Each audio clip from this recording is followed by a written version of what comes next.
I shouldn't have looked that long. Not at her. Not at the way the late afternoon sun caught the lines near her eyes, softening them, making her look almost untouchable. But I did. And when she turned, smiling faintly, like she'd caught me mid-thought, my chest tightened. My friend's aunt. I reminded myself quietly, as if repeating the fact would make her less of what she was. Older. Wiser. Untouchably graceful. The kind of woman you're supposed to greet politely and move on. Except I couldn't. She was sitting at the kitchen table when I walked in, mug in hand, steam curling up, her sweater slipping just enough at the shoulder to make me notice. The room was too still, too quiet, just the hum of the fridge filling in what either of us said.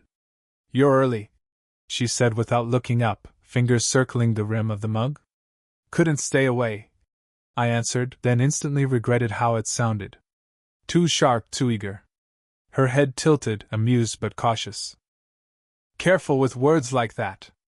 I pretended to busy myself with pouring water into a glass, but the truth was I couldn't stop watching her. The way her lips curved slightly, not fully a smile, not fully dismissive. The way she avoided holding my gaze too long, like she didn't want to admit she noticed the way I noticed her. "Do I make you nervous?" she asked suddenly, breaking the silence in that precise tone that wasn't teasing, but wasn't neutral either. My throat dried. I forced a shrug. "Maybe." She laughed lightly, shaking her head. "You shouldn't look at me like that." I froze. She said it so softly, almost like a confession. Not angry. Not commanding. Just aware. The air between us tightened. I couldn't stop the words before they slipped out. "What if I can't help it?" That made her look at me, really look. For a second too long, our eyes locked, and something unspoken passed there. Regret in hers, maybe, or fear, or maybe something else entirely. She shifted in her chair, straightening her posture, trying to re-establish the distance that had always been there.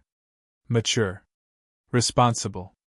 But her hand lingered too long on the mug, fingers pressing into the ceramic like she needed to ground herself. "You're too young," she whispered, but it sounded less like a barrier and more like a reminder to herself. I swallowed hard, stepping closer than I should have, until the edge of the table kept me from going further. "You don't believe that?" Her lips parted, but no sound came. The kind of silence that wasn't empty. It was loaded, dangerous, alive. I felt every second of it beating against my skin. I didn't know what I wanted to happen next, or maybe I did. Maybe I'd known since the first time she laughed at something stupid I said and looked away too quickly afterward. Maybe I'd known when I caught myself thinking about her at night when I shouldn't have. Her eyes flicked down to my hands on the table, then back up, her breathing shallow, almost uneven. She didn't tell me to leave. She didn't tell me to stop. She just let the moment hang there, fragile and forbidden. Then, as if the universe itself had been holding its breath with us, the sudden sharp sound of the doorbell shattered everything. We both froze. She closed her eyes briefly, as though collecting herself, before whispering, almost too quietly for me to hear, "Don't say anything." The doorbell still echoed in my head long after the sound had faded. She moved quickly, steadying herself before standing, as though the simple act of walking to the door might erase the moment we had just lived through. I stayed where I was, my palms pressed flat against the wooden table, heart pounding so loud it felt impossible that whoever was outside couldn't hear it. She opened the door only halfway, speaking in that composed tone she always used when others were around. A neighbor, I guessed. Something about borrowed sugar, a casual exchange. Nothing important. Yet her voice carried the faintest tremor, like a string plucked too hard.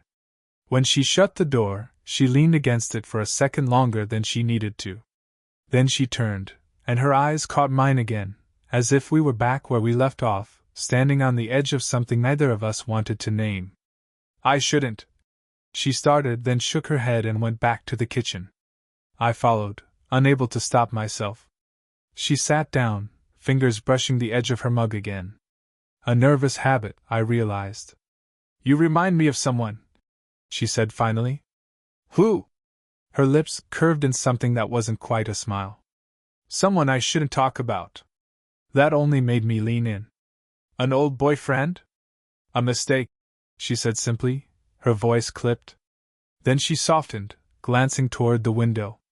I was younger than you, and he was too much older. Everyone warned me. I didn't listen. And when it ended, I swore I'd never. She didn't finish. She didn't have to. I studied her in the dim light, the way her shoulders carried weight that wasn't visible until now. Regret. That was the shadow she wore. And maybe that was why she looked at me the way she did, half drawn in, half afraid. You've been through worse than me staring too long, I said, my tone rougher than I meant. That pulled a laugh from her, quiet and short. You're impossible. But she didn't look away this time. The silence stretched again, thick, charged. My thoughts tangled, a knot I couldn't untie. She was my friend's aunt, the woman who gave me rides home, who cooked dinner when I stayed late, who should have been just another polite adult in my world. But she wasn't. She had become a presence I couldn't shake, lingering in the back of my mind when I closed my eyes at night. And she knew it.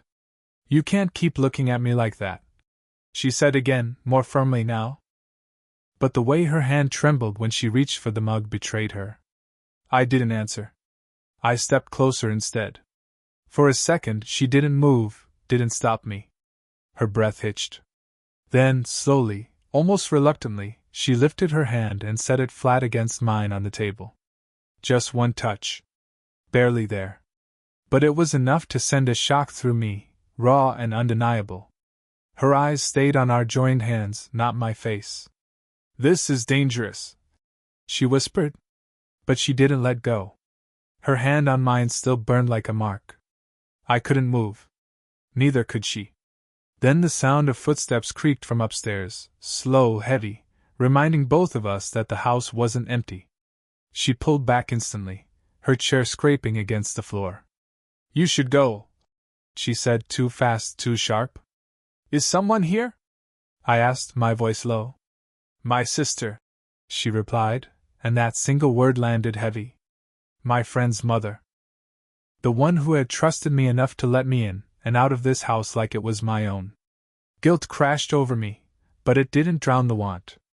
She turned away, busying herself with the sink, running water though nothing needed rinsing. This is already a mistake. I took a step closer. Then why didn't you let go? Her shoulders stiffened, but she didn't answer. I should have left. That would have been the smart thing. The right thing. But my feet didn't move. I can't stop thinking about you, I said, the words slipping out before I could choke them back. She spun around, eyes wide, the kind of look that wasn't anger, it was fear. Don't. You don't know what you're saying. I do. Her lips parted, but before she could respond, her phone buzzed on the counter. A name flashed across the screen. Daniel. I didn't ask who he was. I didn't need to. Her quick inhale, the way she turned the phone face down without answering, it told me everything. You're with someone. Her silence confirmed it. Something twisted in my chest, but it wasn't enough to pull me away. Instead, I whispered, Then why are you here with me? Her gaze flickered to my mouth, just for a second. Too fast, too dangerous. The air tightened between us. One more step and the distance would vanish. Then the stairs creaked again. Her sister's voice called faintly from above. Are you still down there? She swallowed hard, then pressed a finger to her lips, motioning me quiet. I nodded, every nerve on fire. When the footsteps retreated, she exhaled shakily, leaning against the counter. You don't understand the risk. Then explain it. I can't, she said, almost breaking. If I explain, it'll be real. The way her voice cracked then, half regret, half longing, pulled me in like gravity. My hand brushed hers again, deliberate this time. She didn't pull away. Her eyes closed, just for a heartbeat, and I thought she might lean in, that everything unspoken between us might finally spill over. My chest surged forward, hers tilted toward me, only inches. The front door opened. A rush of cool evening air swept in, carrying voices, laughter. My friend's voice. She jolted back like fire, her hand tearing from mine, eyes wide with panic. I stumbled a step away, my pulse racing. The moment was gone, ripped apart. But the taste of it lingered, sharper than before. She looked at me once more, desperate and unfinished, and whispered under her breath so only I could hear. "Don't let them see." The living room filled with voices. My friend dropped his backpack near the couch, laughing about something on his phone, calling upstairs for his mom. Normal, ordinary sounds, but each one felt like a blade against the fragile moment we had just lived. She stayed in the kitchen, gripping the edge of the counter, her body angled away from everyone else. Her smile, polite, steady, flicked on the moment her sister walked in. If you didn't know better, you'd think nothing had happened. But I knew. I could still feel the ghost of her touch against my skin. Dinner blurred. I barely spoke. She barely looked at me. When she did, it was fleeting, so brief it almost seemed imagined. My friend joked, her sister asked about school, the TV hummed in the background, and beneath it all, a storm pressed against my ribs. When everyone had drifted upstairs, when the house fell quiet again, I stayed. Pretended I needed something from my bag. Pretended I wasn't waiting for her. She appeared in the hallway, sweater draped around her, hair pulled back loosely. Tired, older, softer, and yet I couldn't look away. "You should leave," she said, her voice hushed but sharp. "I can't." Her jaw tightened. "Don't do this. Then tell me you don't feel it too." Her silence was worse than any answer. I stepped closer, my words tumbling out before I could stop them. "I see the way you look at me. When no one else is around. When you think I'm not paying attention. You can lie to them, but don't lie to me." Her breath caught, shallow. She backed against the wall, but she didn't move away when I closed the space between us. "You don't understand what you're asking for," she whispered. "Then make me understand." Her hands rose as if to push me back, but they just hovered at my chest, trembling, unsure. For the first time, her eyes didn't run from mine, they held, steady and burning. "I ruined something once," she said, voice breaking. "I can't do it again.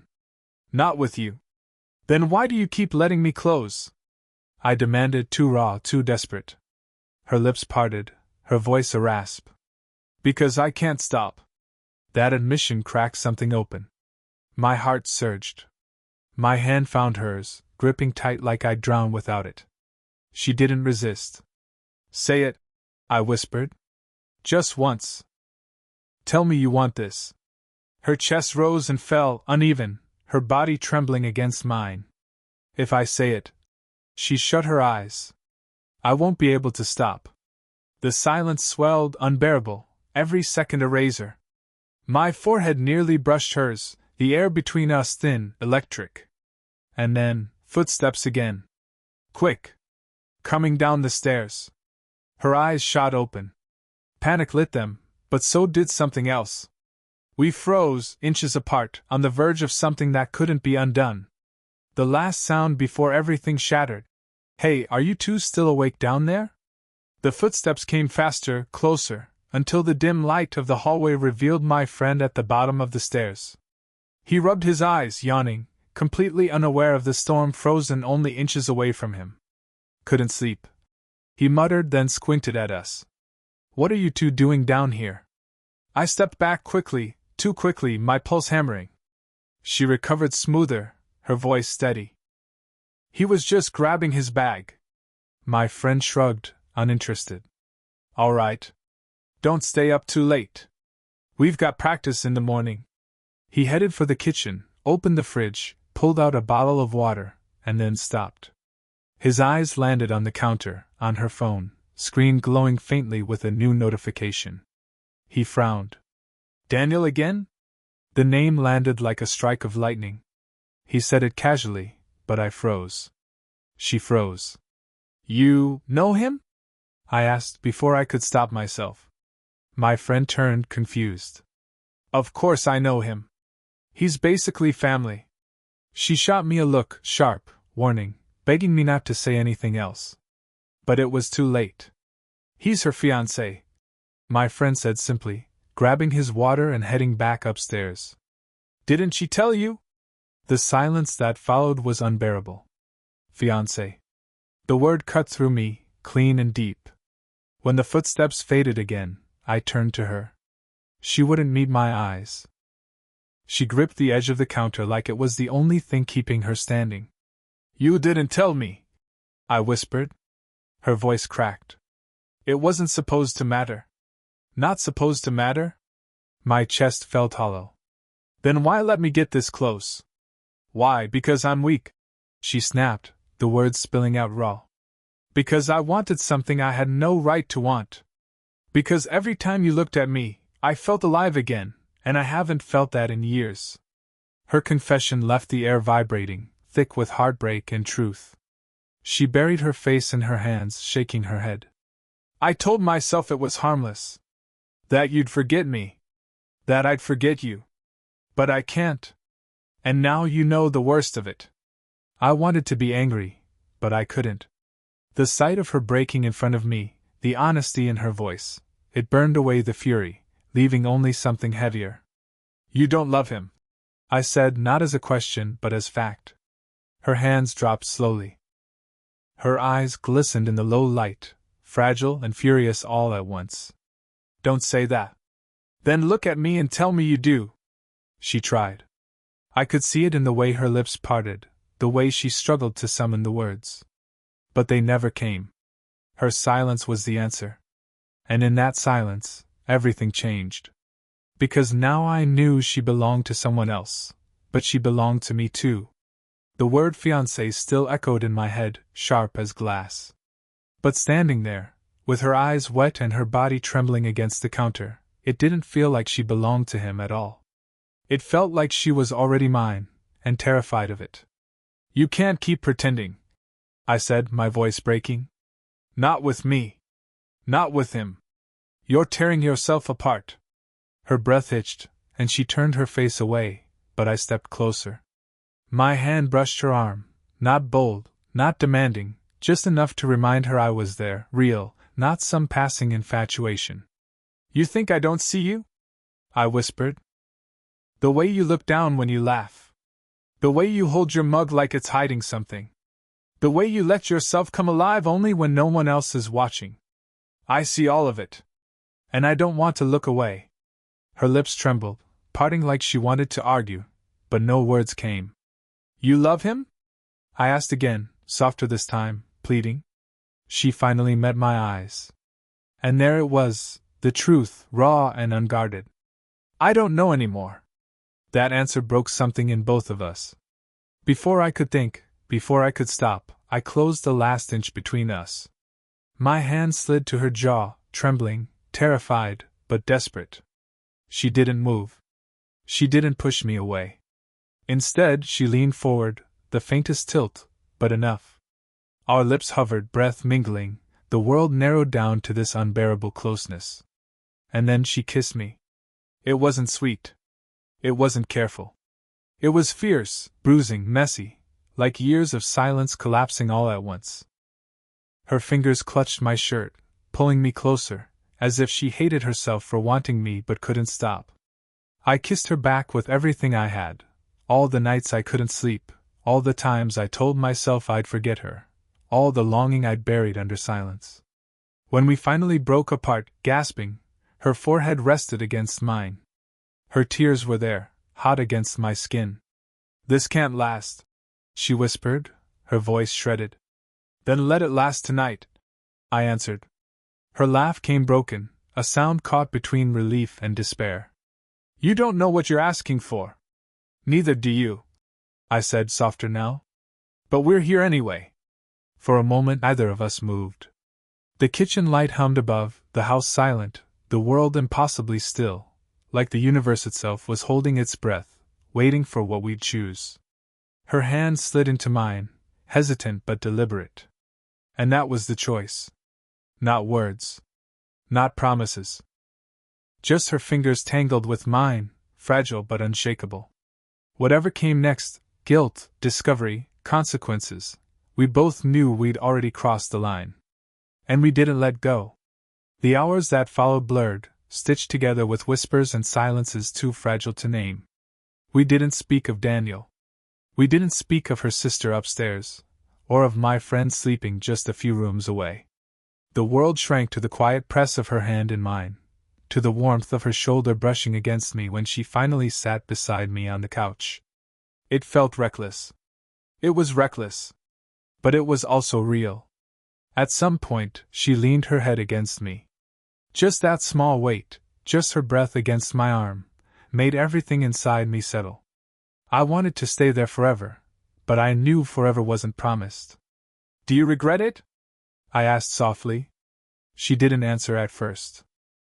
Her fingers toyed with the hem of her sleeve, twisting it, unraveling it, the way she always did when she was wrestling with herself. Finally, she whispered, "No. And that scares me." Her honesty struck deeper than any kiss. "I don't want to be a mistake for you," I said. She lifted her head then, meeting my eyes with a steadiness I hadn't seen before.